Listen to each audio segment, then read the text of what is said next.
Hello rumsters and malt mates, I'm Ralphie. Welcome to the Whisky Bothy, somewhere in the middle of the Irish Sea, in the middle of summer.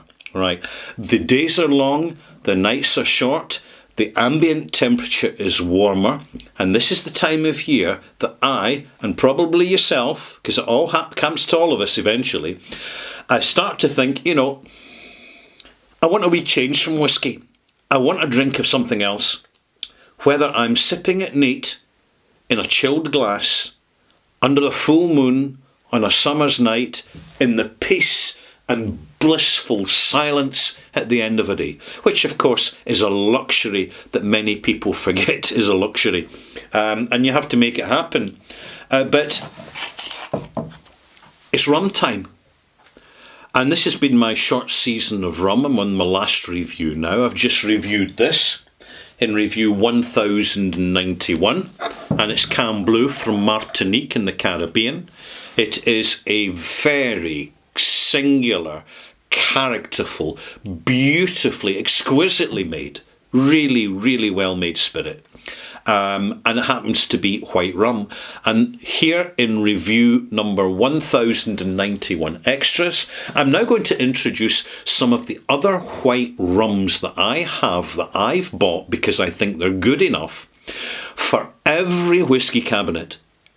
Obviously this is in it because of all the rums I tasted at the London Rum Show recently, this is the one that I enjoyed the most. Now, you may be surprised to hear that, considering that there was some very fine old Jamaican rums, Guyanan rums, there was some exceptional independent bottling rums from all around the world, really good matured stuff. But the thing is, when I want to change my palate up from whisky, it's white spirits, if they're chock-packed full of flavour.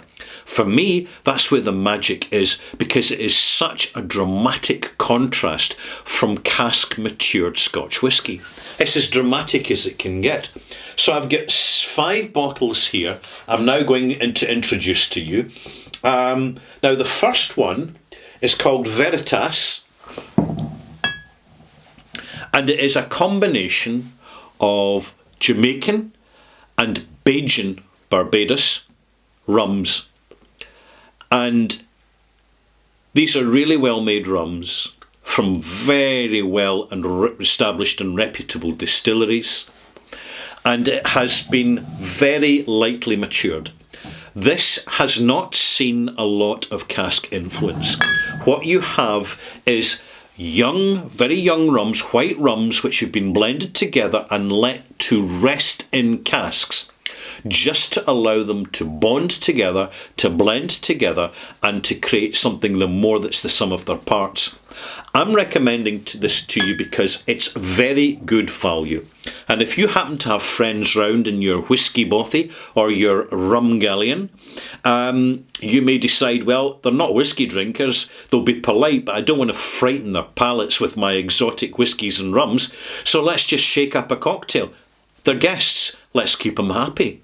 So all you need some fruit juice with this, some Coca-Cola or some lemonade, but you've still got a really good quality blended Caribbean rum behind it, which absolutely will carry the event and maintain your reputation as a discerning connoisseur. There you go. The next one, off to Haiti. Now, this is Clairin Communal. This is the budget Clairin. Clairin is what they call white rum on Haiti. Super high ester rum, lots of character. This is actually the basic one. This isn't the particularly good one, and yet it's still very competent. This is the Clairin that you would use for cocktails and mixing, which is why I bought it. But there are about half a dozen other permutations and variations of Clairin. They're usually about 60, maybe £80 a bottle, but the flavour is absolutely unique. And once you've experienced it, you'll never forget it. Next, we're going to Grenada. This was the best rum that I tried at the 2024 Rum Show in London.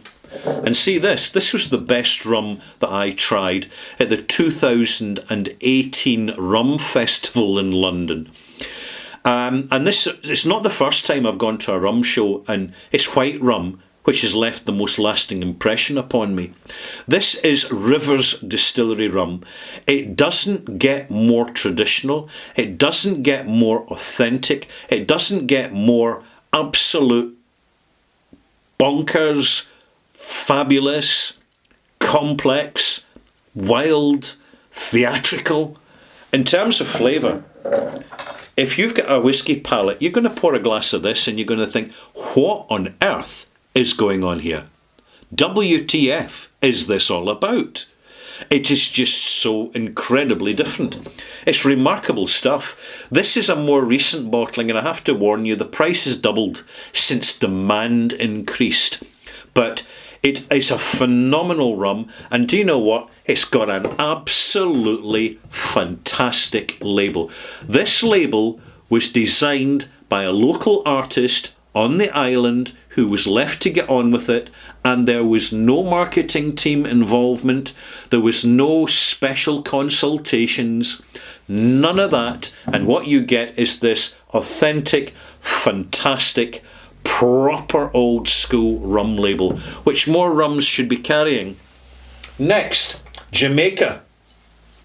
There's a distillery in Jamaica called Worthy Park, and this is their high cask, high strength, white overproof rum variant. This is bottled at 63%. Excuse me, I'm going to double check that, and just in case it's higher. No, it's 63%. And pot still Jamaican rum. We love these Jamaican funks and esters and molasses style signatures, and here you have it delivered in one of its most authentic and unpretentious bottlings, which is not designed for the connoisseurs market. This is the sort of bottling that people in Jamaica buy, and they just put it in with their coconut juice and all the rest of it. It's fabulous stuff. I've not opened this bottle yet because I've still to finish my last bottle, but I'm enjoying it, and particularly with fresh pineapple juice of all things. And I'm not a cocktail drinker. I really struggle with whiskey cocktails. Rum, not so difficult. I find it a lot easier.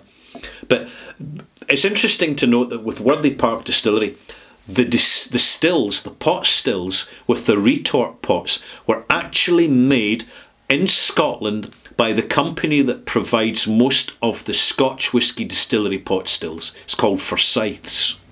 There we go. And finally, now if you're wondering why the bottles are squint, I need a wee prop here. It's because the barrel head's squint, and I've never bothered straightening it out because then it would no longer be authentic. Particularly if you're in Europe, anywhere around the world, look out for Wray and Nephew Overproof. This is an absolute classic. It's a classic amongst classics. Every single one of these rums will totally fit in to a whiskey drinker's cabinet. They're just phenomenal. The Appleton Estate, and I go back a long, long way to when I was a student, and I had the wisdom to pour small measures while my friends poured standard measures, thinking it was 40%, so that they would get pished before I did. It's a strategy, and it worked. So there you have it, folks. If you want to join me again in a few days, I'm actually preparing an extra video, something unique and specific to rum, and I'm going to be sharing it with you to round off this rum series. So thank you for joining me. I hope you found this entertaining and engaging. A discussion I'm having now in my next Bothy Live, which is my 2-hour live stream for Patreon subscribers, is I'm going to be introducing all of the whiskies that I bought recently for my autumn and winter schedule, explaining why I bought them and what I expect from them. There we go. It's not necessarily what I get, because I do buy some bottles, because everything that I review, I buy. Because it means you're getting an honest bottling. You're getting what's off the shelf, not what's specially prepared. And the result is that some bottles, actually, I don't get around to reviewing because they're just too disappointing, and I don't want to have too much negative energy in my channel. But others, I actually have great expectations because they're going to feature a lot of the new distilleries, some exciting bottlings, and it's predominantly Scotch whisky. 17 of the 20 bottles that I've just bought, 20 bottles are Scotch whiskies. Enough said. See you soon. Bye-bye.